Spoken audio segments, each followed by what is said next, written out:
So everybody knows the ChatterBait or the jackhammer. Everybody's heard about it. It's kind of the hottest bait going right now. It seems like anywhere you are in the country, the ChatterBait or jackhammer is catching fish. The biggest downfall to any of that style bait, though, with the bladed jig, whether it's a Tackle Warehouse custom ChatterBait or if it's a jackhammer, whatever it is that it gets hung up a lot in hardcover. It's great for grass. You definitely don't need anything to prevent it with the grass. You can rip free of the grass, but hardcover, what happens is that bait wants to roll to the side. When the blade hits, it causes the bait to roll over. Hook drives right into that cover. It almost seems like it magnetizes itself to it. It's like you don't even feel like you're that close to something and you get hung up. So a few years ago, we came out with the Weedless Project Z ChatterBait, but it had a big fiber guard. It's something that I built some in my garage back then. I caught a lot of fish on it. It's really a great bait, great weedless bait, but I wanted something with even a little bit lighter weed guard. We were actually in a pro staff meeting, and David Walker is the one that showed me this and started doing this to chatterbaits and jackhammers specifically. It really doesn't encumber the way that you hook fish, but you're so much more effective at fishing the bait. And really all it is a couple wire weed guards that are spread out away from the hook. You can see how they're split, so there's very little resistance. It's very light, but all it does is stop the bait from rolling side to side. That's where you're getting hung at, is when that bait rolls over. So that sideways resistance stops it from going into logs, wood, anything hard like that. But yet the resistance of a fish's mouth, very, very light. With those two weed guards, it actually centers up on the roof of their mouth a little bit better. So there's an end product look at it, but I'm going to show you how to actually do one the way I do it. And maybe you guys have some better ideas or better ways that you've been making chatterbaits or jackhammers weedless yourself. So to make a weedless jackhammer or chatterbait, you're going to need a few things. A cordless drill, a pretty small bit, and it's not real specific in size, because what's going to happen is you're going to fill that hole with epoxy, and as it dries, you're kind of adjusting that weed guard. To get your hole straight enough with this light of a bit that has flex to hold your wire is pretty challenging. It's a lot easier to end up with the hole that's a little bit oversized. You're going to need some 5-minute epoxy.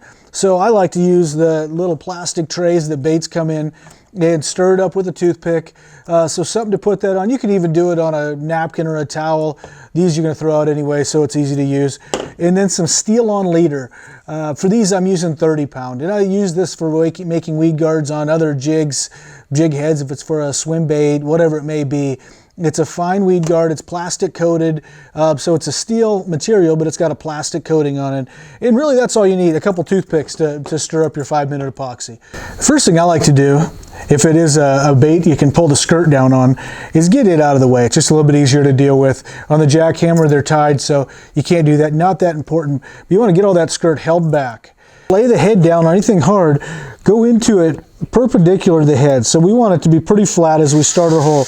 I want to get through the paint, and then we're going to move our drill bit back. So once we get that started, what happens is your bit's not sliding forward. And you don't need to go that deep, really. You can see that there is, it's maybe 1/4 of an inch or so. Just scrape that excess lead away, and do the same thing on the other side. So we're doing them, two of them side by side, not straight in line. We don't want to hit the hook shank. So side by side, and come straight into it, start your hole, come back with it, so we end up with that angle.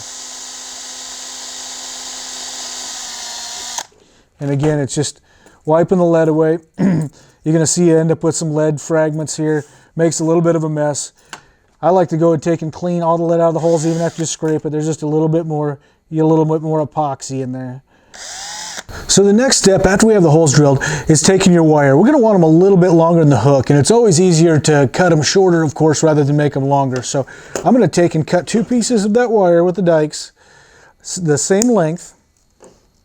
And again, you can always go afterwards and trim them to where they're the exact same length when they're on the bait, but take them about the same length to start with. So we got our 2 wires cut. Those are our 2 weed guards. The next thing we're going to do is take our 2-part epoxy. I've already cut the ends. You can see I've used this, pulled the cap off, squeeze the 2 pieces in there. So there's going to be 2 different colors that come out of your epoxy. Get them in the tube there. Take your toothpick, you want to stir it really good. You'll see it get kind of a silvery, weird, metallic looking color.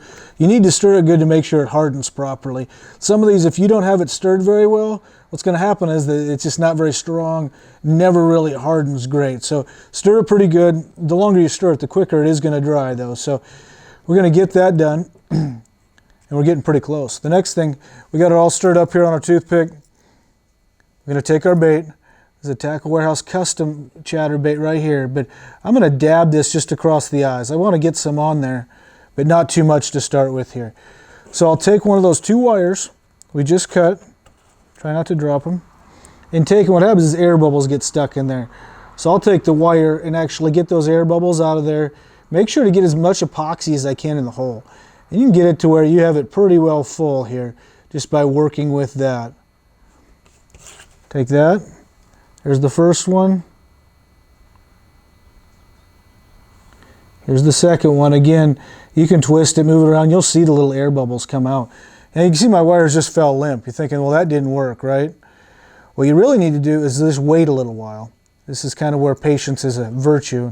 I don't have a lot of it, but you can set this down on the table here. Once you have these in there, you're going to set this down, and as they harden, you'll be able to lift them up. You can even just leave epoxy in there if you want once you get those air bubbles out. And as this hardens, they'll continually, you can see that one's starting to harden a little bit already. They'll continually stay where you leave them at. By the end of this, it usually takes me 5 minutes or so, and I'll have 4 or 5 baits out, but you can sit there, the deeper you drill the hole, the easier it is, but you can sit there and just keep moving them. You can let them lay like that even for a little while. These baits started out the same way.